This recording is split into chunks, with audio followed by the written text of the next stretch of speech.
আউযু বিল্লাহি মিনাশ শাইতানির রাজিম বিসমিল্লাহির রহমানির রহিম। আসসালামু আলাইকুম ওয়া রাহমাতুল্লাহ। আজকের ভিডিওতে আমরা জানব পরকালের মুক্তিতে নফল ইবাদত যে কারণে জরুরি। রাসূলুল্লাহ সাল্লাল্লাহু আলাইহি ওয়াসাল্লাম বলেছেন, কিয়ামতের দিন সর্বপ্রথম নামাজের হিসাব গ্রহণ করা হবে। যে ব্যক্তি নামাজের হিসাব সুন্দরভাবে দিতে পারবে তার পরবর্তী হিসাব সহজ হয়ে যাবে।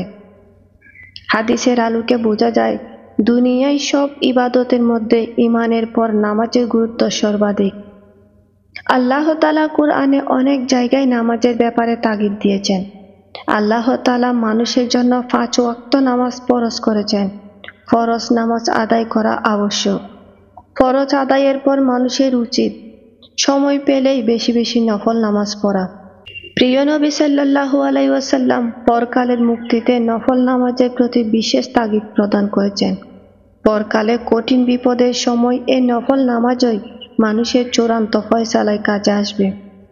হাদিসে এসেছে, হযরত আবু হুরায়রা রাদিয়াল্লাহু আনহু থেকে বর্ণিত, তিনি বলেন, রাসূলুল্লাহ সাল্লাল্লাহু আলাইহি ওয়াসাল্লাম বলেছেন, কিয়ামতের দিন মহান আল্লাহ তাআলা বান্দার কাছ থেকে সর্বপ্রথম তার ফরজ নামাজের হিসাব নেবেন। যদি ফরজ নামাজ পরিপূর্ণ ও ঠিক থাকে তাহলে সেই সফল কাম হবে এবং মুক্তি পাবে। আর যদি ফরজ নামাজে কোনো ঘাটতি দেখা যায় তখন ফেরেশতাদের বলা হবে, দেখো তো আমার বান্দার কোনো নফল নামাজ আছে কিনা। তার যদি নফল নামাজ থেকে থাকে তাহলে তা দিয়ে আমার বান্দার ফরজের ওই ঘাটতি পূরণ করো। অতঃপর অন্যান্য আমলগুলো, রোজা ও যাকাত এভাবে গ্রহণ করা হবে। তিরমিজি, আবু দাউদ, ইবনে মাজাহ, নাসাই।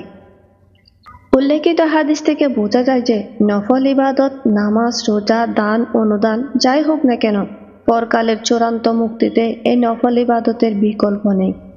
কারণ নফল নামাজ যদি ফরজের ঘাটতি পূরণে সহায়ক হয়, তবে নফল রোজা ফরজ রোজার ভুল ত্রুটি থেকে মুক্তি লাভে সহায়ক হবে। আবার যাদের উপর যাকাত আদায় করা ফরজ, তাদের জন্য আল্লাহর রাহে দান অনুদান অনেক উপকার আসবে।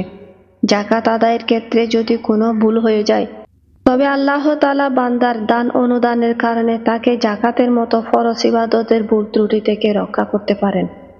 পরিশেষে আল্লাহ তাআলা কর্তৃক নির্ধারিত ফরজ ইবাদত সমূহ পালনের পাশাপাশি নফল ইবাদত সমূহের প্রতি মনোযোগী হওয়া আবশ্যক।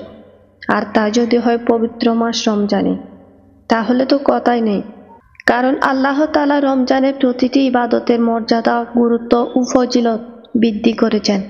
হাদিসের ঘোষণা অনুযায়ী ফরজ ইবাদত বন্দেগীর পাশাপাশি যদি কেউ নফল ইবাদত বন্দেগী করে তবে ফরজ ইবাদতের ঘাটতি এই নফল ইবাদত বন্দেগী দ্বারা পূরণ করা হবে।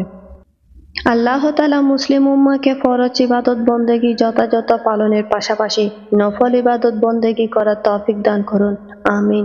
আসসালামু আলাইকুম ওয়া রাহমাতুল্লাহ।